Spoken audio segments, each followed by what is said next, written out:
Assalamualaikum warahmatullahi wabarakatuh. Perkenalkan, saya Ayar Faria, guru IPA SMP Negeri 1 Cilacap, Kabupaten Sukabumi.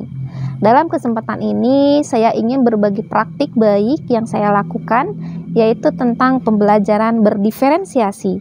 Pembelajaran berdiferensiasi itu adalah pembelajaran yang mengakomodir kebutuhan siswa dalam belajar.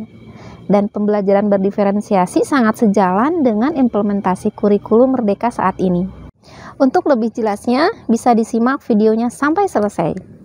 Berdasarkan refleksi yang saya lakukan, pembelajaran IPA selama ini jarang sekali melibatkan siswa dalam kegiatan ilmiah. Siswa jarang dilibatkan dalam kegiatan merancang percobaan, mulai dari menentukan alat bahan, variabel, kemudian merancang langkah kerja, sampai menyusun laporan. Selama ini siswa lebih sering mengikuti kegiatan praktikum hanya berpedoman pada petunjuk yang saya buat, sehingga keterampilan sains siswa kurang terlatih. Saya tertantang untuk memberikan kesempatan murid agar memiliki keterampilan proses sains dalam suatu kegiatan yang mengaplikasikan alur metode ilmiah.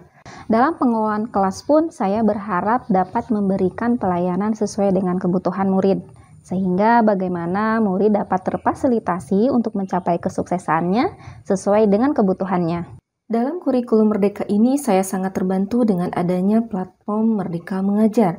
Di sini saya dapat belajar lebih banyak mengenai pembelajaran berdiferensiasi. Nah, bagaimana pembelajaran diferensiasi yang saya lakukan? Strategi diferensiasi yang saya lakukan adalah diferensiasi proses dan diferensiasi produk.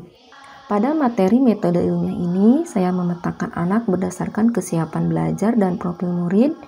Sebagai dasar dilakukannya diferensiasi proses. Selain itu, pemetaan berdasarkan minat terhadap video, PowerPoint, serta dokumen saya lakukan sebagai upaya diferensiasi produk.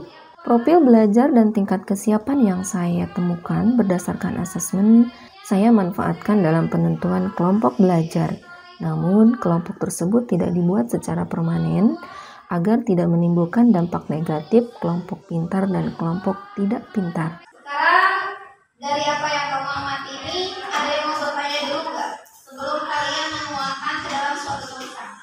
Pada pertemuan pertama, tujuan pembelajarannya adalah murid mampu menyusun tujuan dan merancang suatu percobaan melalui diskusi kelompok berdasarkan kejadian yang didemonstrasikan saya di kelas. Ini pertama kali murid mendapatkan kesempatan untuk berpikir kritis dalam mengamati suatu kejadian dan dituangkan dalam sebuah tulisan. Menurut saya ini salah satu tantangan yang bermakna. Nah,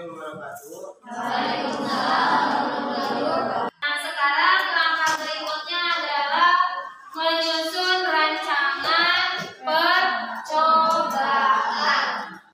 Setelah menyusun tujuan percobaan, murid diberikan tantangan merancang percobaan berdasarkan tujuan yang mereka buat.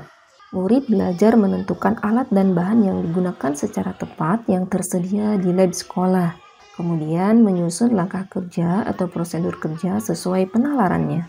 Pada tahap ini saya mulai memperlihatkan bagaimana diferensiasi proses terhadap masing-masing kelompok. Murid mempelajari pemahaman dan keterampilan yang sama, yaitu mengenai bagaimana membuat rancangan percobaan sebagai salah satu alur metode ilmiah dalam keterampilan proses sains. Namun dalam prosesnya, para murid diberikan berbagai tingkat dukungan yang berbeda. Saya berpikir bagaimana kebutuhan murid terpenuhi, serta proses seperti apa yang perlu disiapkan, dan seberapa banyak bantuan yang diperlukan murid. Siapa yang perlu bantuan paling banyak, dan siapa yang cukup diberikan bantuan dalam bentuk pertanyaan pemandu. Di pertemuan berikutnya, murid diberikan kesempatan untuk presentasi hasil diskusi masing-masing.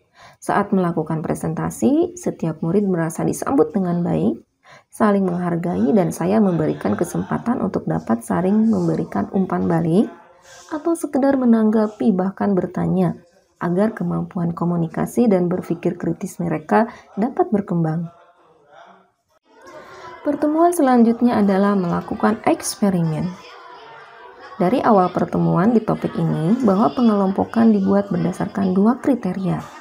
Pertama, berdasarkan tingkat kesiapan belajar, terdapat dua jenis kelompok yang dikategorikan kemampuan awalnya berkembang, dan kelompok yang lain yang dikategorikan yang belum berkembang.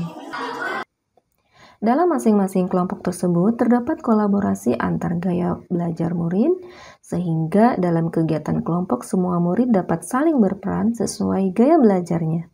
Murid yang cenderung tidak aktif bergerak berperan dalam memandu dan mengisi data percobaan selama merancang dan melaksanakan percobaan. Sedangkan murid yang cenderung cerdas dalam kinestetik banyak berperan dalam kegiatan penggunaan alat selama percobaan. Dengan demikian, semua dapat saling berkolaborasi sesuai profil belajarnya. Sampai tahap terakhir penyusunan kesimpulan dan penyusunan laporan, murid diberikan keleluasaan untuk saling bertukar pikiran atau ide ataupun gagasan. Strategi kedua yang saya lakukan adalah diferensiasi produk berdasarkan minat murid terhadap video, PowerPoint, dan dokumen. Tujuan dari diferensiasi produk ini adalah untuk memberikan tantangan, keragaman atau variasi, serta memberikan murid pilihan bagaimana mereka dapat mengekspresikan pembelajaran yang diinginkan. Saya memikirkan apa sebenarnya yang diharapkan murid, serta pekerjaan seperti apa yang mereka harapkan. Dengan cara ini, mereka dapat mencapai kesuksesan masing-masing berdasarkan potensi dan kemampuannya. Tujuan dari pembelajaran diferensiasi ini adalah murid bisa tumbuh secara maksimal sesuai dengan kemampuannya, dan saya pun berusaha mengetahui perkembangan setiap murid dan kelas secara keseluruhan. Salah satu hal yang penting dalam diferensiasi ini adalah saya berusaha adil, dalam arti memastikan setiap murid bisa mendapatkan apa yang mereka butuhkan untuk sukses. Dan saya merasa sebagai guru sangat berperan dalam membentuk lingkungan yang positif dalam pembelajaran diferensiasi ini. Sekian yang bisa saya ceritakan mengenai bagaimana pembelajaran diferensiasi yang saya lakukan. Semoga kedepannya saya bisa lebih baik lagi. Salam dan bahagia.